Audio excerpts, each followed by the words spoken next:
Welcome back, everyone. I have a hangover. Ike McFadden, who's a friend of the channel, asked me a question this morning, and I want to answer it because it's made me think. He asked, since I've come back to America, how have my views changed? Because they seem to be very negative. And I love my country, but the question really made me think, because my views haven't gotten strictly more negative, and they're not strictly more positive. It's not a binary, and things usually aren't. And I'm a bit of an overthinker. My relationship with this country has become so much more complicated, both since coming back and honestly since having this channel. It's not just me and my opinions now. I'm hearing and I'm reading the opinions of thousands of people a week, and learning their experiences and learning what they're going through, and understanding that me back here now is very different than me when I left. When I left, I had no responsibilities. When I left, it was just me. And the life that I lived was a fairly selfish one. Now, there's consequences to all my actions. And there's a lot of people who rely on me. And kind of taking on those new responsibilities, obviously they're going to change the way that I look at my country and the expectations that I have of my country. So do I hate my country? No, of course not. I love my country. I have a lot of problems with this place. There's a lot of things I love about this place too. America is America. It is a very special, a very unique place. And we get so caught up with the politics and, with how hard things can be. But there's a lot of beautiful things about this country. And it is difficult because while there is so many things that I appreciate about my country, because it is my country, it's my homeland. My family's been here for hundreds of years. We've been here since before it was America, back when they were English colonies. We are one of those families that go back that far. And, there's positives and negatives to that, obviously. But no, I love my country. Do I like my government? No, I don't. Do I like kind of the corporate superstructure that reigns over America? No, I really don't. I really don't. And it creates so many problems that, of course, it adulterates everyone's view on this country. Because I think that patriotism has obviously become a dirty word, and it's become weaponized by both major political parties in different ways. It's ideas of patriotism, nationalism. Obviously, they have very strong connotations, and I think that there's a natural yearning to want to be patriotic, to want to love where you're from. Nobody is raised into a place and they want to hate it, and that's it. The default setting isn't to hate where you're from. The default setting is to, love your community, because your community is your family. And a nation and a country, in a way, is just a scaled up community, a scaled up family. There's a lot of complications that arise when that nation gets so big, like almost 400 million people in America. Your expectations on your government have to be low. And when it gets that size, I think that it's important for a government to kind of pull back from the lives of Americans, or from the lives of, whatever country they're in. And I think that the national federal laws, they shouldn't become more complicated, because I do believe in, state autonomy, more than I do just kind of being vassals of the federal government. And that's because I think that as you go down in population size, as you go to smaller regions, they have their own cultures, their own beliefs, and I think you have to respect that. We can reduce it down to, these are principalities, in the kingdom. They're city-states of a nation, and we have a large alliance, and that is our constitutional republic. But the idea these days, from what I see, the United States is not united. In very few ways are they united, other than in the ways that they pay. We all pay taxes. We're all expected to pay into a system that, as time goes on, really doesn't represent us in any way. So it's hard for me to come back and see that and say, I like this, I agree with this, because I don't. And I think that, no one really does agree with that kind of system. I'm a big fanboy of philosophy, especially political philosophy. I think my biggest inspiration is Thomas Hobbes. I love Thomas Hobbes. And as far as American revolutionary thinking, Common Sense is my favorite book. No, it's not Thomas Hobbes, but still, I love Common Sense. I remember The first time I read it, I was in Egypt. I had my feet up, having my breakfast. The Sphinx was just a couple hundred yards in front of me. You know, you hear the dogs playing in the morning because they're kind of like, there's just street dogs there. Well, I think they're called Baladi dogs, and they're a really interesting breed of dogs, even though they're street dogs. They're very unique looking. And the pyramids in the background, and I'm reading Common Sense, and far away from my country, things seem so much simpler. You know, when you get away from the news and kind of the craziness that we're designed to kind of confuse us and distract us, things become much more simple. I think my opinion of government and governance is that, you know, it should be very simple. The framework that it creates to keep people law-abiding citizens, I think, is incredibly important. You know, I'm not someone who thinks that we should live without government. I think that government's a very important thing. Everything that laws are a very important thing. I've been to enough horrible places in this planet to know that, you know, without laws, in the absence of any kind of enforcement, people aren't their best selves. You know, when we're thrown into times of desperation, people act desperately, and desperate people are dangerous people. So I do believe in laws, but I believe in kind of a common union. And as I said, you know, with America being as big as it is, I do see a government that's moving farther away from understanding who the people are, you know, who the people of its country that it represents are. And I see a political class that isn't from the people. So how can they have the people's best interest in mind? You know, the fact is they can't. And, you know, and I don't like that. So big picture wise, there's two ways that I look at America. You know, one is from like, you know, what the government's doing and how that is. And the other one is, of course, what it should be. And on a smaller scale, which I tend to focus on the most, is kind of the narrative of the common man. You know, the thing about YouTube that I don't like is that the representation of what Americans want or what Americans should strive to be usually is only reflected in the lifestyle of the top 10%, the top 5%. And in America, a top 10% family, the household income is over $190,000 a year. So for that to be reflected and the inspiration for the vast majority of lifestyle videos out there, financial advice videos out there, you know, I feel like it's misrepresentative. The average American person, the average person in general, when we're talking about the political sphere, when we're talking about the philosophical sphere of influencers, I feel like I said, the average person is just not represented. And I think that's what we try to do on this channel the most. We kind of stick to the lives, the lifestyle, and the effects of government oversight, government regulation, government intrusion on the average person's life, you know, people in the working class. And, you know, coming back to America, it's interesting because you're confronted with that. Because away from it, all you see is what's on social media. You know, you think that everyone's just striving to own property, be entrepreneurs, you know, accumulate and accumulate and accumulate. And the fact is that's not what most people want in life. You know, people in their early 20s have been programmed into that. I think that's kind of become a learned behavior that people are trying to pursue more. But in general, no, I think that people just want to live simple lives where they're not in debt. One of my favorite channels, Jack RLP, like, you know, he used to have, he doesn't really say it much anymore, but he used to have this kind of, you know, revolving saying, right? It's a free man is a man without debt. And I think that it's simple sayings that really reflect truth.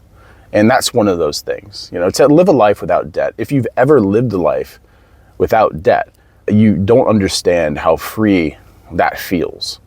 When the weight of immediate consequence isn't always rested on your shoulders, you feel like a different person. You feel like there's more opportunity. You feel like there's more possibility. You look at your life in a much more positive way, and your spirit kind of glows, honestly, because that's what real freedom is. Freedom isn't working to own a house or working to own a car or to accumulate assets and, you know, that be the default reason for your life, because you can't take these things with you, but to accumulate experience and accumulate positive interpersonal transactions. You know, I think that's what's important. I try not to talk about what I do very much on the channel because I don't want to get fired.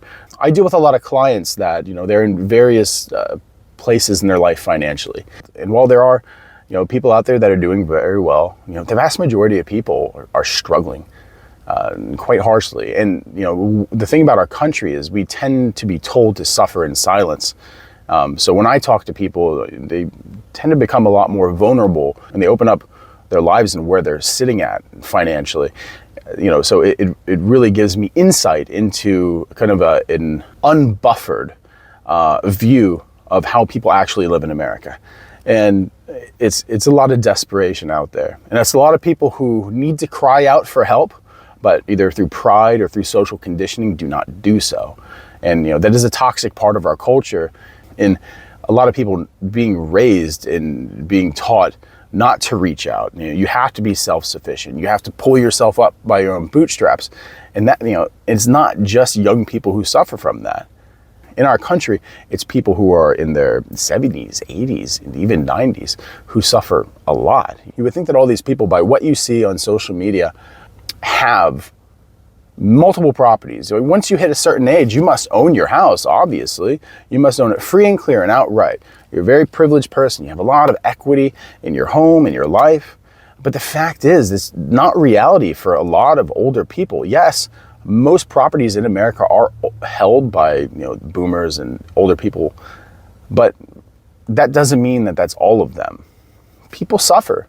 And like I said, we're taught to suffer in silence. So when I talk to clients on a daily basis and learn about what they're going through, it can be disheartening. And of course, that goes into my view of our country as well. Because as I always say, how we treat our elderly and how we treat our animals is something that I judge countries very harshly on. And I don't say that for no reason.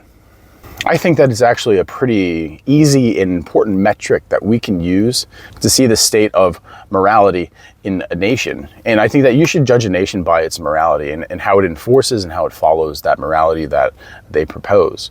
In America, we love our animals. I will say that. We have an amazing pet culture, but we don't care about old people anymore. We don't care about people anymore. And the realization of that, especially through my job, it's something I've known for a long time. We don't have a culture that respects elders. We look down on our elders. It's an amazing thing that is almost particular to America, that we shame and we just disrespect and disregard and displace our elders, right? They're not valued members of society anymore. And that's, I think, one of the reasons that you see such a call from older people in America to leave the country. Because it's like, well, I've done all this, right? I've done all this. I've lived my life working for this country. My family doesn't respect me. My country doesn't respect me. They say, move on. It's the next generation. Okay, I'll just leave. And I'll live a life somewhere else. And I think that, honestly, is not the worst decision. If you're not going to be in a place where you're treated well or respected, then just bounce. If you can't change it, just go. And I mean, that is a strong belief that I hold, and it should be pretty obvious through this channel. I believe in cultural and societal change. I believe in the power of the people, but people don't take action, or they don't realize their power, or they don't actually go for the change that they need because they're so focused on the individual. Then I don't believe that people should just bang their head against the wall and waiting for other people to get their head out of their ass and actually do something about the situation. Like I said, I love America, but the people here, they're a lost people. They're a broken people, and they're a morally lazy people. Americans work hard, but morally, we're lazy. We'll pretty much see anything and just say, well, he's living his best life. I'd be like, well, that's not me, thank God. We don't actually step in and help people. We don't do that. You may give to charity at church. You may, give $5 to ASPCA, but actual on the street change or in conversation, Americans are cowards, absolute cowards. Get them a little drunk. Maybe they'll talk about Trump. Maybe they'll talk about politics if they're in their safe circle. But in general, no, Americans have become moral cowards. And I think moral cowardice personally is the worst kind of cowardice because it creates a level of permissibility that allows kind of the worst things imaginable to be set in motion. And I think that we're seeing that a lot right now with the wealth disparity and the consequences that come from that and a lot of the symptoms that come from that wealth disparity, where working class people who are undervalued as it is, become more undervalued to the point where they're just seen as a burden and replaceable. Social safety nets are very important, especially to poor people, and the amount of poor people in this country are growing. It's a very interesting thing to look at our country and say, well, I don't want my tax dollars going to that. It's like, well, what do you want them going to? Because you're going to be taxed. There's not going to be a government that doesn't have taxes, because taxes are required for a government to exist. And you're like, well, we don't need a government. It's like, well, if you don't have a government, then you don't have a military. You'll just have small militias. And the fact is they could be wiped out by our enemies. You're like, well, we don't have enemies. Yes, we do. America is a resource-rich country, and it is highly sought after. And without our government, without our military, yeah, this place would be absolutely taken over. You know, and you're like, oh, well, we have all the guns in the world. We also have moral cowards. We have the softest people in the world. I'm a Marine, and, you know, yes, our military is filled with strong people, but that's 1% of the population, maybe. The rest of our country, somebody would come in and just be like, oh, okay, you know, I guess this is who's in charge now. And I think that is kind of a consequence of, you know, having a 4-year rotation of power in our country. You know, our government is like a schizophrenic teenager, right? Or no, more than that. I think it's like a schizophrenic, alcoholic addict father is what it's like, because like it's abusive. You hate him, you know, you're disgusted by him. But when it comes time for you to leave, when it comes time to actually, like, you know, put him in the home or something like that, you just don't do it because you feel guilty, you know, because like, well, that's my father. It's the father I know. And it's a sad thing, but it's reality with our country. You know, there's no real strong, lasting foundation in a cohesive national narrative or philosophy. It just flip-flops constantly. And so when you're outside the country and you see that, I mean, it's jarring, because you're like, how is this nation so powerful and just have no idea what they're doing? Because that's what it looks like for the rest of the world, that America has no idea what it's doing other than like consuming. That is how we're seen. You know, we are the best consumers, and by God, we are. You've been to our grocery stores? It's crazy. I mean, in Turkey, they had big stores. They have like Triple M, 5M Migros, which is like, I guess, it's a normal grocery store. But to the rest of the world, that's massive. Grocery stores are usually quite small. The average American grocery store, and coming back to it, you do miss it. And, you know, my wife, she's from Turkey, but she lived in America before. And one of the first things she wanted to do when we got back to America was just go to a grocery store, because, you know, they're insane. It's everything you need. You know, we don't really appreciate the average Kroger or Albertsons and just like the vastness of choices that we have. The fact that I can go to the grocery store and get like any kind of fruit or produce that's pretty much perfectly in season to eat at any time of the year is crazy. And that's a very American thing. So I don't know. It's, like I said, it's a love-hate relationship, yes, but it's just complicated, right? Because I overthink things, and that's the kind of person that I am. I have to be analytical by nature. It's part of my career. It's always been kind of a default setting. It kind of sucks, because if you ask me a normal question, sit down and prepare. It's insufferable, yeah, but, you know, it's just who I am. So, I mean, it's a bit of a bloviated response to a kind of a simple question, but at the same time, I think simple questions aren't necessarily simple answers, and this is one of those times. So, yeah, has coming back to America changed the way that I look at America, my views? Should I have moved back to America? Will I stay here? You know, it's complicated answers, but Ike, I appreciate you asking me that question. I hope this answers that. And yeah, you know, stick around if you like this kind of stuff, because you guys ask a lot of crazy questions, and, you know, and I got some answers, and there's one that's been haunting me a little bit. I kind of want to answer, but I don't have time because I have to take my wife to a waxing appointment. But yeah, simple questions. We'll do more of these, but, you know, like I said, we really appreciate everything that you guys do to contribute and to support to this channel. Yeah, it's an amazing experience, to have so many people engage with you and to see the opinions that are out there and the things that you guys believe in, the experiences that you've gone through, and really how they all relate to the same experience that we're having in America. We're not a people that are apart from one another. We're mentally apart from one another, but we're all just going through the same thing. But for some reason, we're in denial that we're going through the same thing. And I think it's on purpose, because it's very dangerous if the American people, who are such a strong people, get their act together and find a cohesive narrative and belief or any kind of direction and get momentum to that. It's a dangerous thing, and I love to see it. I love to see it because I love my country, because I know the best qualities of my country. And right now, that's not the representation we see. But yes, like and subscribe. Thanks for stopping by. I love you guys, and I hope you have a great weekend.